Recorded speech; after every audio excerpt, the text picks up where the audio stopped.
All right, so I am so excited about today's episode. We are talking about, and what a perfect time.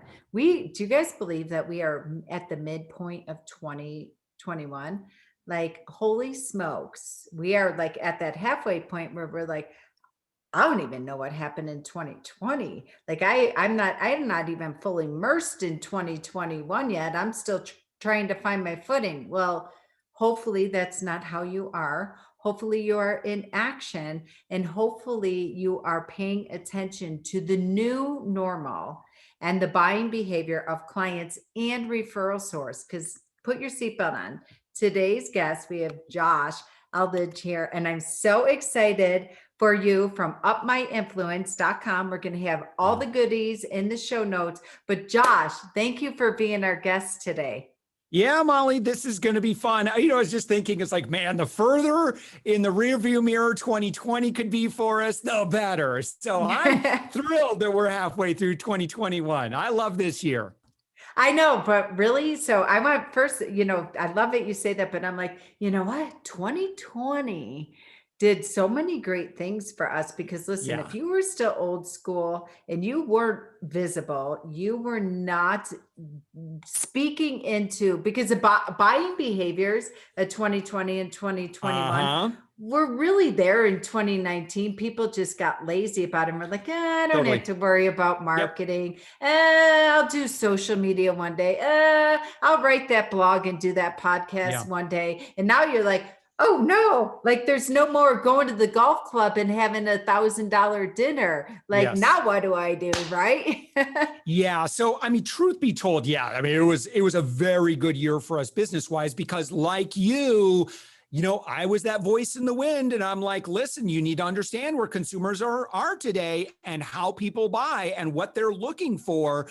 So obviously I'm really big on authority, understanding like that consumers don't really care what your ads say. Your ads are lies. I mean, that's really in the eyes of most buyers, whether we're talking about, business owners, we're talking about personal injury law, it doesn't matter. Like everybody is a consumer, right? And we all buy human to human. So what consumers really care about, and again, no matter if it's a decision maker, with a Fortune 500 company or not, that's still a human that's going to be making the decision, and they are going to trust their gut. And a lot of times we make our buying decisions based on perceived authority. What are other people saying about you?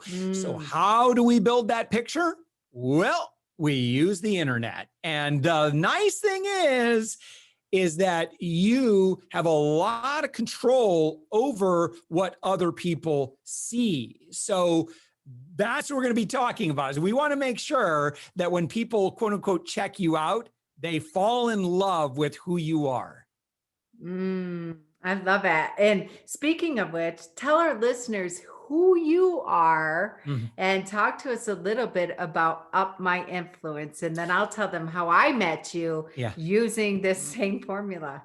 Yeah, for sure. So my background is, for about 14, 15 years now, I've actually studied and led on consumer behavior with my other company, Savings Angel. So Savings Angel, I'm a consumer educator. I study and lead on consumer behavior. I've done over 2,000 media appearances, a lot of TV. So I do a lot of TV segments, leading consumers and helping them to be much more smart with their buying decisions, learning how to use tools, online tools, and use their smarts to make smart buying decisions. And listen, I've been at this for a long time, and consumers have never been more sophisticated, more savvy, more skeptical. There's 3 S's for you.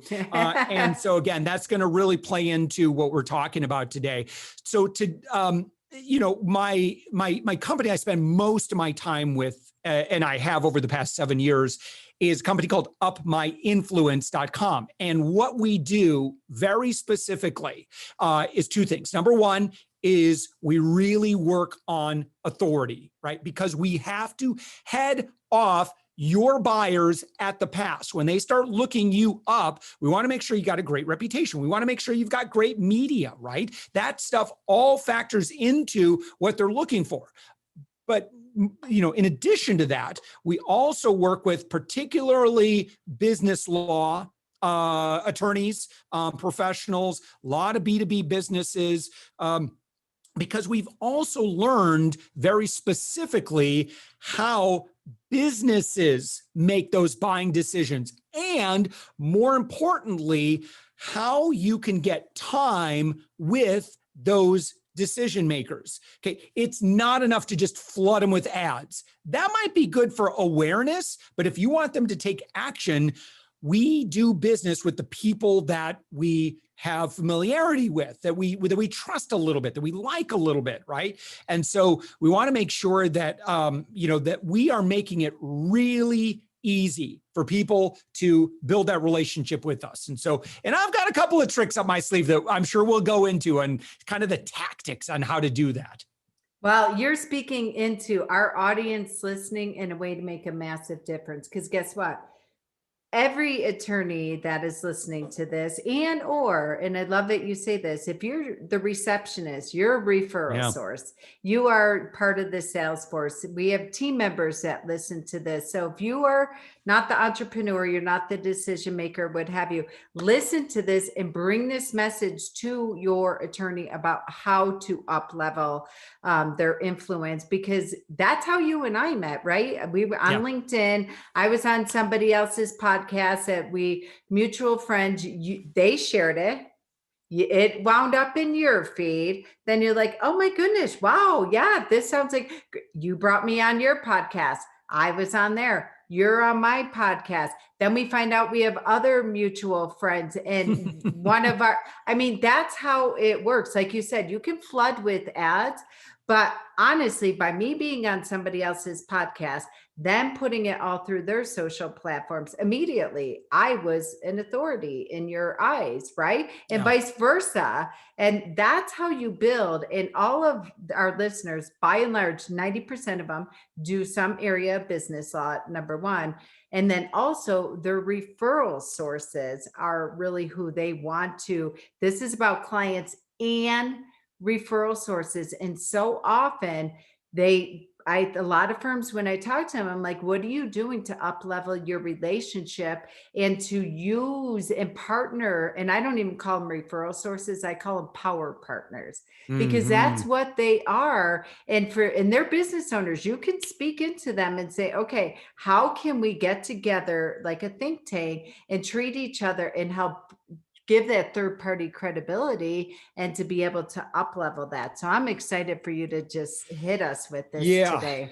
Well, let's kind of illustrate this point, right? Because I think what we're talking about, Molly, what you were just referring to is, if you are seen as a center of influence, if you have a big network of people who recognize you as, first off, they like you, right? And then they recognize you for being very good at that very specific thing, right? So if you're a patent and trademark attorney, for example, and people just like you, and you have, let's say you have got 500 friends that are also centers of influence, right? And we all have influence today, because we all have access to social media networks, and we all have access to each other online. And so what we want to do is we want to be able to empower our networks, right? And the best way to do that is we have to keep showing up in their life in a positive way, not in a naggy, salesy way, right? Just creating an email newsletter,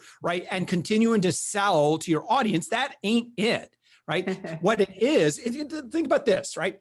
Let's imagine that you're a real estate professional and you sell I live in East Orlando. So let's say you cover East Orlando, right? And so you have relationships with over 500 people in your local market, and people like you, and you're their go-to recommendation.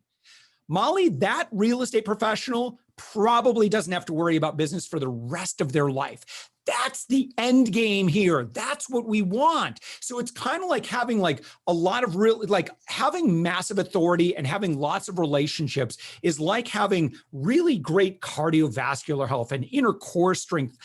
life is easier physically when you have the foundations covered, right?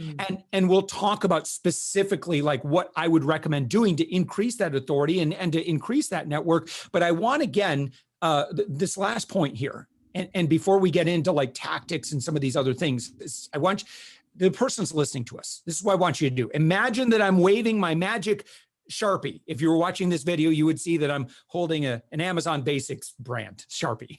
And so I wave it over your head, right? It's actually a dry erase mark. It's not a Sharpie. No, to be specific, right? So I'm waving it over your head. And what I'm going to do is I'm going to grant you 10 times the authority in your industry or in your market than you currently have. Ready? 1, 2, 3, poof. Okay. Now that you've got 10 times the authority, what do you imagine is going to happen to your inbound leads, your inbound sales, your referrals, your speaking opportunities, your partnership opportunities, maybe media opportunities? What other influencers are reaching out and connecting to you because you have 10 times the authority that you currently have? So as you think about that and what that is going to mean to your business, I hope that I can inspire you that this is a very worthwhile goal, right? This is legacy stuff that we're talking about, because once you have that authority, and as long as you don't screw it up, okay, it's yours. It's really yours for the taking. It's a great position to be in, and I'm sure we've all had that experience where we've gone to a conference, and maybe you were just another face in the crowd. We've all had that experience. Yep. And then maybe you've had experiences where you've shown up at a conference and you're one of the featured speakers. I've been both, right? I've spoke for the Tony Robbins organization. I've spoke for Social Media Marketing World and a lot of other conferences. Like, I'm just going to tell you, it's much more fun when you're a featured speaker. Like, stuff just magically happens. Like, it's like you have the lucky juice when you have that authority coming into that. So anyway, that's what I want for everybody that's listening for us. Well, I have got to grab onto that, and I have to give you yes, a big giant mic drop on that one, because here's the deal. All right, 25 years I've been in my industry, right? And so I would, way back in the beginning, I was in a national organization, and I was the event planner. That's where I started out, and I would see these attorneys all come, thousands of law firms come, but then being a face in the crowd. The next time you see Jim Smith doing a breakout session, right? A 90-minute breakout session, speaking to their peers as the expert on special needs trusts or LLCs or whatever it might be. Okay, right? So they come, they do their little 90-minute gig, their first time on a stage. I don't care if there's 10 people in the room or 10,000 in the room. This is what I noticed what happened, because then I up-leveled to a practice management coach. I was supporting them in that. And this is what would happen magically. Then they would come back 90 days and they had doubled their revenue, because they had so much confidence in their bones and in their bloods, because they did that speaking engagement, walked out to the little break room, the little coffee bar after their 15-minute break, and it was a flood of people around them asking them questions after their presentation. And then people were like, oh, you got to talk to Jim. He's a guy on LLCs or S Corps or, offshore planning or whatever it is, right? Yeah. One thing that you're kind of also alluding to that I'm a huge fan of is niching. Is that, I know we need generalists in the world, and that's very important to practice that, to be that general practitioner in law. But I'm telling you that, and this comes from my years of media training and consulting, when you are known for one very specific thing, right? And that is just, you are the best in the world at that one very specific thing, you can really become a hot commodity, right? Because news cycles will come, and maybe, let's say you practice tax law for cannabis clients, for example, and that's like, you're just like constantly shouting from the rooftops about blah, blah, blah, blah, blah. And listen, and you start to build a name for yourself as that tax law for cannabis companies, right?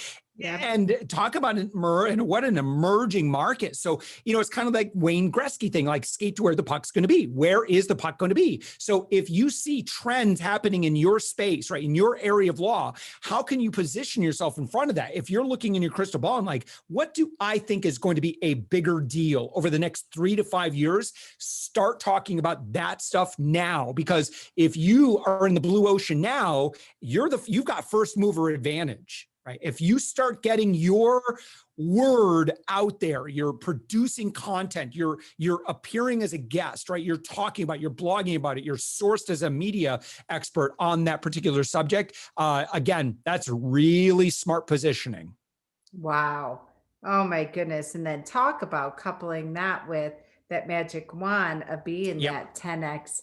I mean, authority, the authority. So talk to us about that. Let's talk about, and I know today we're talking about, we'll get into that, but talking about the buying behavior of clients and Yeah. referral sources right now that you're seeing, which will couple with, I assert, of how that positions you when you're aware of it and you speak into it and making you the authority, right? Yes. Yeah. So, again, if we stop to consider how the world has changed over the past 10 to 15 years, we are now swimming in noise. We're exposed to hundreds and hundreds and hundreds and hundreds of brand messages every single day. If you spend any time on social media, it's like, constantly just carnival barkers to the left and the right of you nonstop, right? And that, my friends, is what you are competing against. So how do you differentiate? And really, what I would say is, how do you want to be communicated to? And what works for you? Because we're all similar, right? We're all humans. We're all buyers. We're all consumers. What do you like? Do you like being spammed?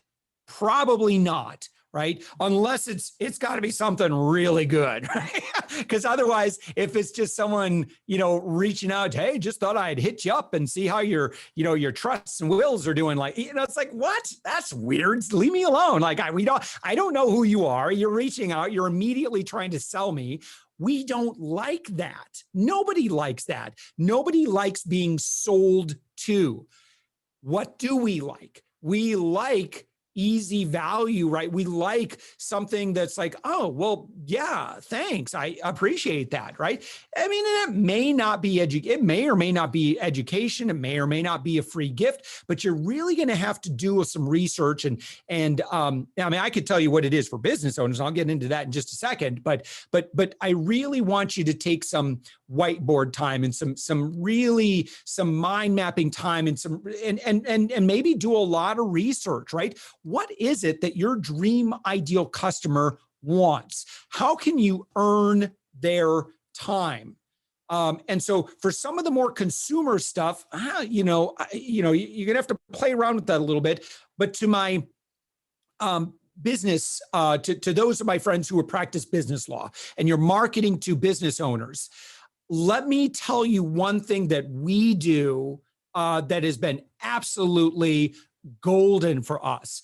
And that is that we recognize that most of our dream customers want to be known for what they do, right? They like publicity. So how difficult is it for you to create a platform of some sort, right? And maybe let's say that you want to do business with restaurant owners in Denver.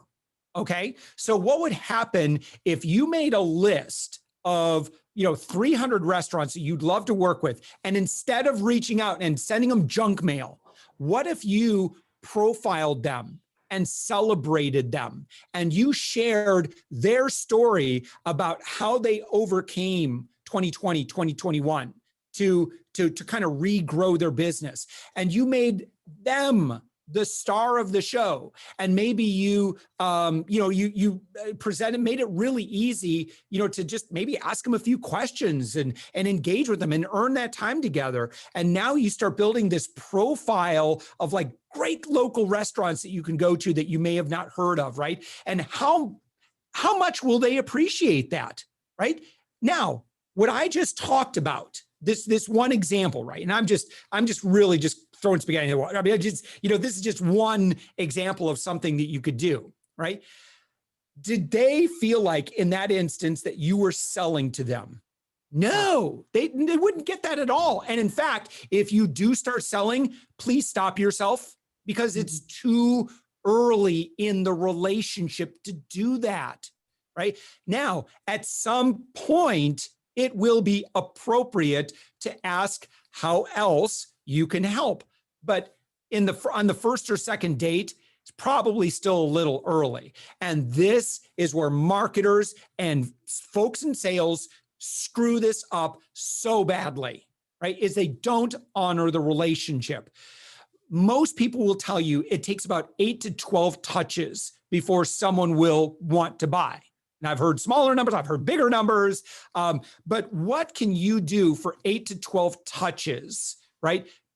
Maybe you're talking about by the 5th or 6th touch, you're talking about, hey, and what I love, by the way, Molly, I'm a huge fan of, and I need to take a breath here. I'm a huge fan because we're talking about, well, what's the first, like, would do something nice for somebody. And by the way, if you want a really good book, I recommend Bob Berg, Go Givers, Oh, yes. Sell More. Yeah, I've seen him speak several times. I love him. Yes. So I do recommend that book. Again, it's called, and I like the sales version, Go Givers, Sell More by Bob Berg and John David Mann. Now, at some point in the relationship, though, you're going to want to start moving it toward the direction of, I wonder if there might be an opportunity for us to work together in some way. So what I like is, are there things you can do that I call frictionless offers? What is a no-brainer? So first off, you're doing the active service. You just, no strings attached. Even if they're like kind of raising their eyebrow, you're like, no, listen, for us, this is a give back to the community. And this is important to us. Right. And meanwhile, what you're earning is you're earning time together. And that is where the sale is made, because proximity leads to familiarity. Familiarity leads to know, like, and trust. And that's where the sale is made, based on how much know, like, and trust you have. Now, in a relationship, generally, I put it all in the friendship. Because think about this from a sales perspective. I'm sure we've all been ghosted before, right? But here's the thing. Friends generally don't ghost friends. So if it's a friendship first and you have the patience, you have the guts to build a lot of friendships, this will pay off in the end. But getting back to the frictionless offer, what is the next thing that you could do that would be like, and here's the way you sell it. You say, hey, and by the way, we do free discoveries or whatever like that. And just, and again, it's kind of like part of our service, right? That we just love doing that, and say these words. And by the way, we may or may not ever work together. That's totally fine. But, love to see if maybe we could help out in some way. Right. And if you treat it like that, where it's like it's completely your decision, what this causes people to do is relax. And now, now that they're in a relaxed state and they know that it's their decision, and it's not going to turn into an uncomfortable thing where you're trying to sell them on, patent trademark services, for example. This is the beginning of what I call a beautiful relationship. Yeah. Wow. And I love that, because it's that simplistic of talking about the buying behavior of clients and referral sources. And they buy from people, like, we all know, like, and trust. We've heard that all before. But I really think this is taking that and it's up leveling it because of, the digital age, and that's not going away. And it is really that authority, that expert of really owning that, and what happens when you 10x. I love this example that you're giving, because way back when, gosh, in the 90s, we had an attorney who was an expert, and he spoke on every stage at legal conferences, etc. And one of the best ways that he built his practice was old school, the way that you did in regards to he created a client advisory board and Mm, and then a referral source advisory board. And what he nice. did was basically create like a VIP container, and this before podcasts and blogs and all that jazz. And he would get them together and ask them, I love the questions that you asked. Make a list of 100 of your best referral sources. So for us, it might be financial advisors, insurance agents, bankers, other business owners, other attorneys that are in different areas of law that you're not in, and then invite them and interview them on Hmm. how you survived 2020 and Yes. 2021. That just brought me all the way back to 30 years ago or so. Yeah. And that's exactly what I mean. That was the starting point of everyone seeing him as an expert, number one. But number two, he got all of their data in regards to how they make decisions, what's working, what's not working, why did for the clients. So can you tell us what made you hire us over the guy down Mm, the street, used it like a think tank, and yeah. then they took those messages and used those exact messages for their additional 8 to 12 touches when they're Yeah. nurturing and they're giving value and they're speaking into other people's listening, right? Yeah.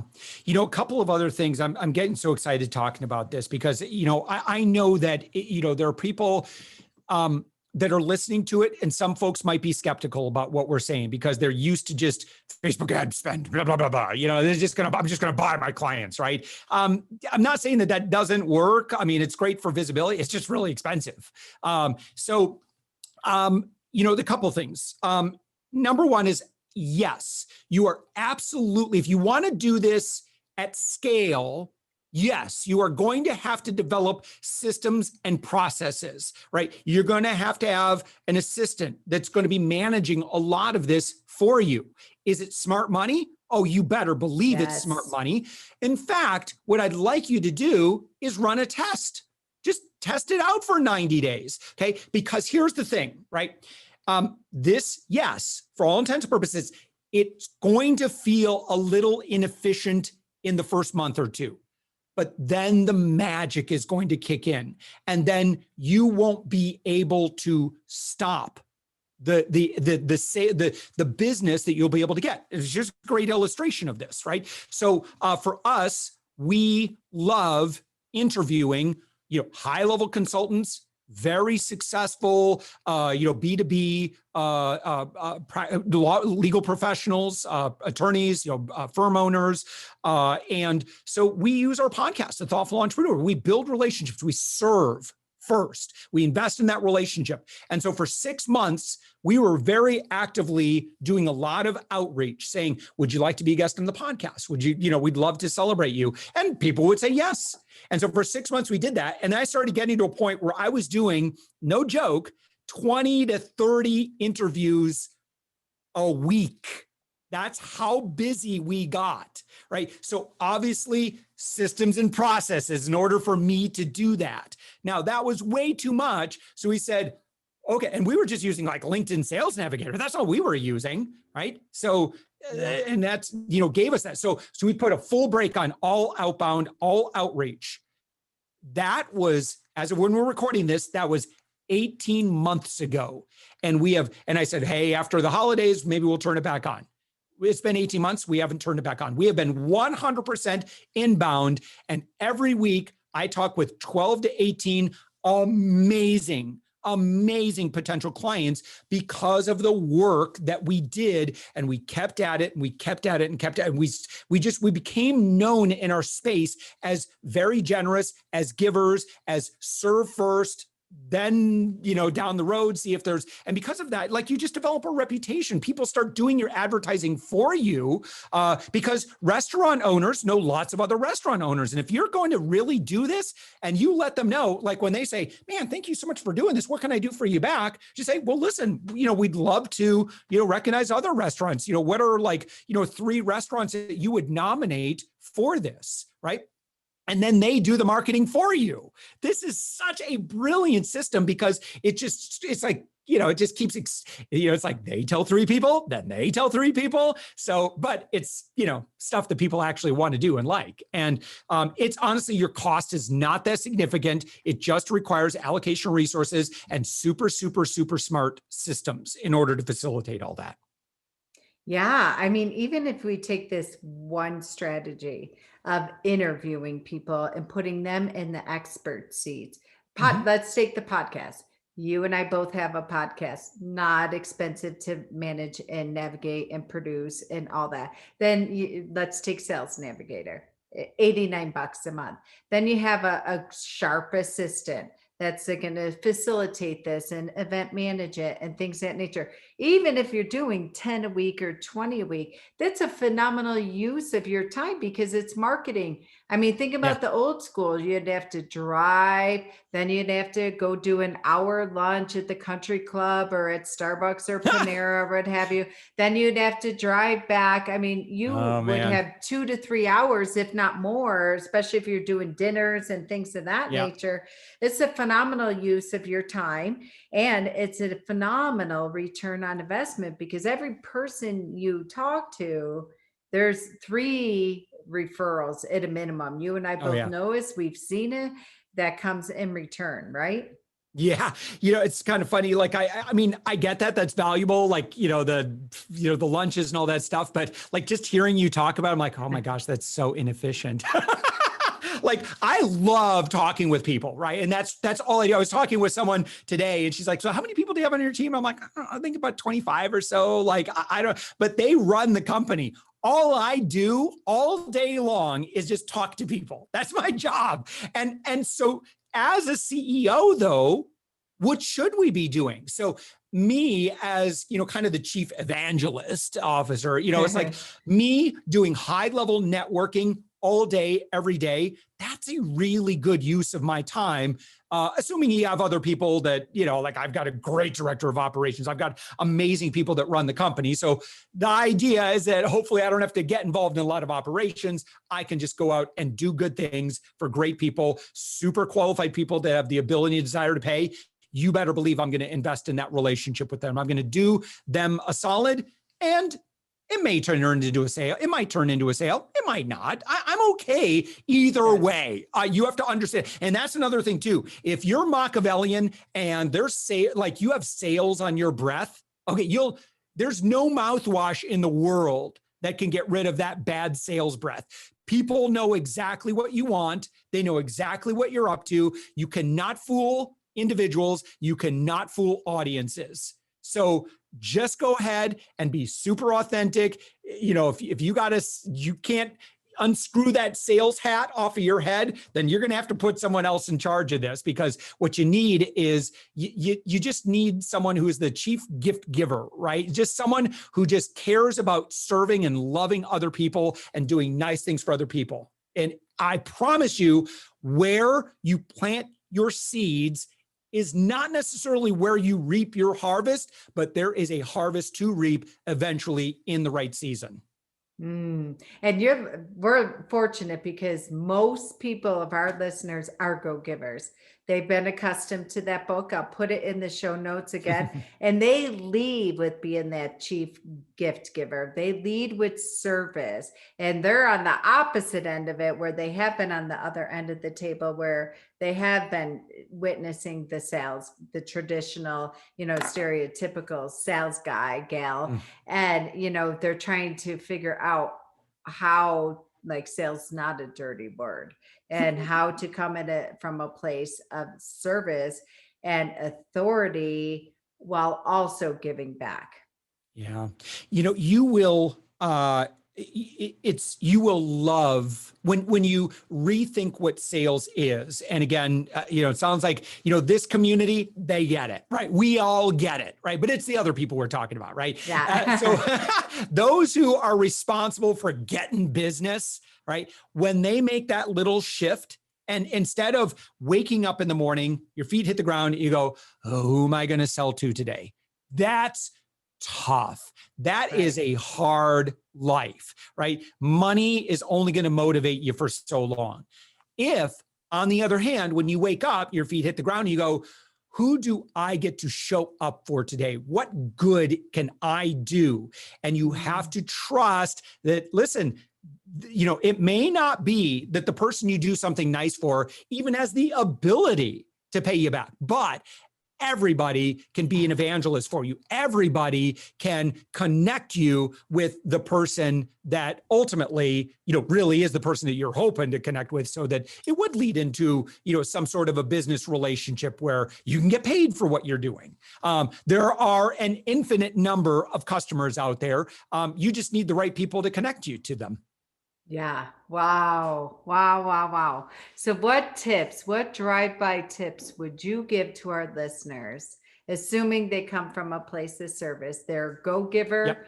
at heart. They are in a position right now where they want to, I don't want to say capitalize, but they want to take your advice and they really are willing to show up from a place of speaking into the buying behaviors of clients, referral sources, and Yeah. what they can do today to really accept and receive that spell you gave us all of here's the magic wand. You are now waking up tomorrow and you are saying, I am a 10x. I have 10x the authority. I am the expert. I am the influencer. Yeah. Yeah. This is the true 10X. Apologies to Grant Cardone, who Yeah. uses that term very often in a very Yes. salesy kind of way. So I want to talk about this really quick. So we didn't really touch on this in terms of like activity for authority, right? So we want to build our network, and that is going to lead to authority. Absolutely. But at the same time, we also have to look at when people want to look us up, right? They want to check us out, right? So I can tell you right now that if there's someone who's listening to us and they're like, yeah, but who's this Josh Elledge guy? What are they going to do? Well, I can tell you, they're probably going to Google me, right? They're Yes. probably going to look me up on LinkedIn. They're going to look at my other social media, and they are going to make very superficial and very quick decisions about me based on what they see. I know that's what they're going to do. So, doesn't it make sense if your customers are going to do that to you, you head them off at the pass? If you know they're going to look at your LinkedIn profile, by golly, you better spend some time and make your LinkedIn profile look really amazing, approachable, successful, certainly competent at what you do, show off that you've got a lot of industry cred and respect.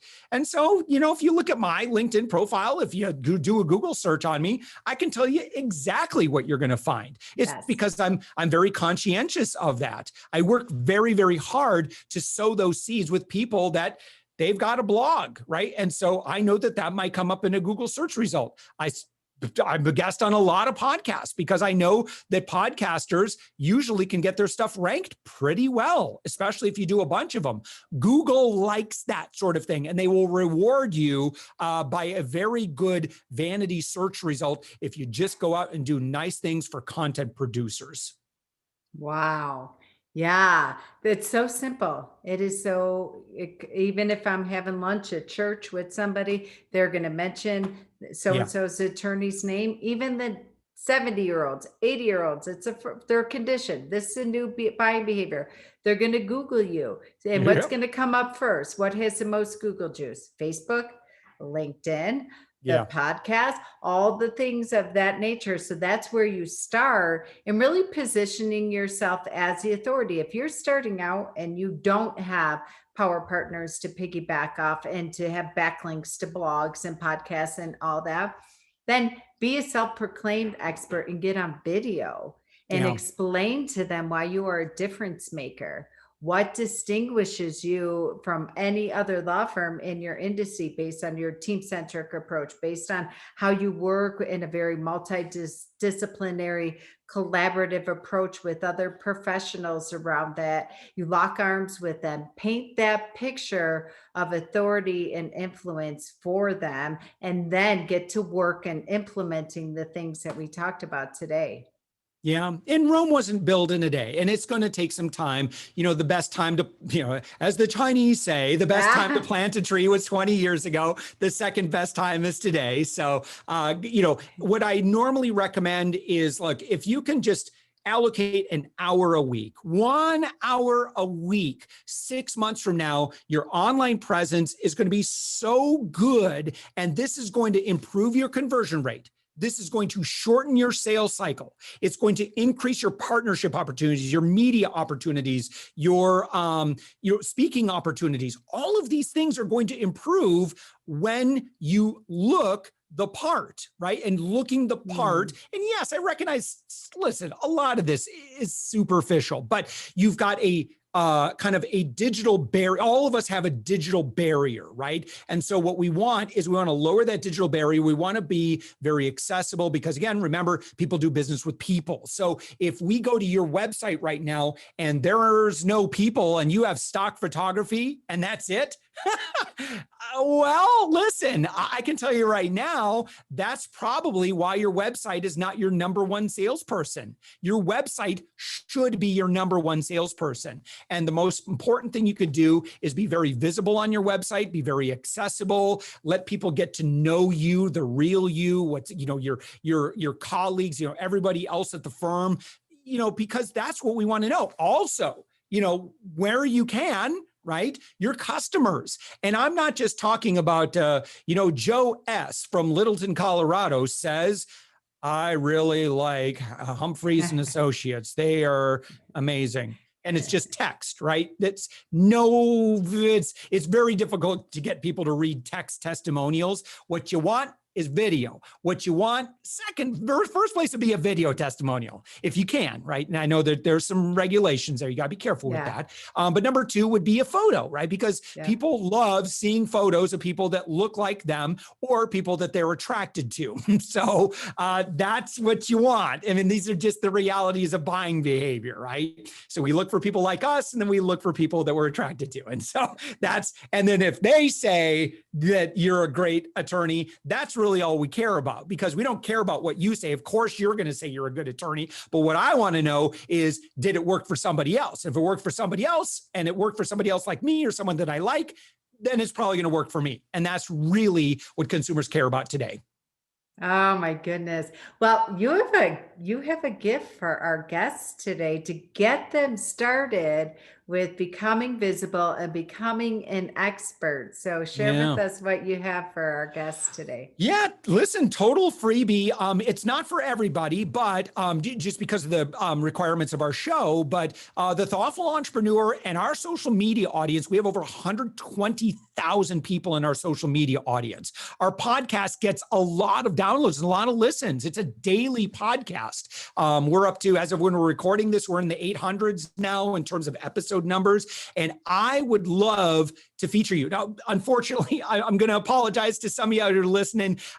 You have to serve business clients. I'm sorry. I'm so sorry. Like, if you're Wilson most Trust, of our listeners forgive me for that. It's just but listen, there are many other podcasts out there that are all for the hosts would love to feature you. So if you serve a business owner audience, in other words, you practice business law or you patent, trademark, whatever it is, but you serve business clients, yes, go to upmyinfluence.com, and you'll see a button. It'll be right there, say booking podcast guests. Click on that. The page will explain exactly what we're looking for, a little video, schedule your interview, and you'll be talking with me. And I would love to celebrate you to my audience of over 120,000 business owners. It's no charge. Happy to do it. Love to share your story. It's just what I do. Oh, I love it. And I'll even match it and say to any of our listeners, honestly, send me an email, molly@hiringandempowering.com. I'll put it in the show notes. And I would love to have you as my guest as well. And I will feature you on all my social channels, put you through our database. And I love that. I'm going to let's get you all started with this and get comfortable with it and getting your toe in the water. And I'll interview you. And this will be the topic. How was 2020 for you? And how's 2021 going? As a business owner, as an entrepreneur, as a attorney of service, and this is something you can use on your social feed that you are featuring, and then you can communicate that to your clients and referral sources of why you're a trailblazer, why you Yeah. are an influencer. And between Josh and I, you have no excuse not to get started. Yeah, and that's the one thing too is, listen, I've done over 700 TV segments. I've done over 2,000 media appearances total. Like visibility is good, right? And I'm, with Molly, your audience, with my audience, yeah, I hope you're going to get some business out of that. However, you are probably going to get way more business from all of your visitors and future visitors, your own audience, when you show them and have them listen to the episode when you are in the interview chair. Because if you've got a potential customer and you say, well, hey, we may or may not work together here. By the way, listen to this interview that I did with Molly, they'll listen to it. And if you can get your customer to listen to a 30-minute podcast episode or 20-minute podcast episode, whatever it is, right? Where you're featured in the interview chair and they're spending 20, 30 minutes with you, hearing you as an expert, guess what just happened to your conversion rate? Just went way up. Why? Because you are earning time together, and time together is where business happens. All right. That is an amazing stopping point for us, Josh. I'm going to put all the links in the show notes again. If for anyone who's listening or exercising or walking or whatever you're doing and listening to this, it's upmyinfluence.com. And again, we'll send this out to all of our listeners through our database, and they can get that as well in the show notes there. But I want to really, really acknowledge you and thank you for the amazing work that you're doing and for sharing your value and wisdom with our listeners today. Molly, my pleasure. Thank you so much for having me. Yeah. Okay. Until next time, this has been another episode of Hiring and Empowering Solutions.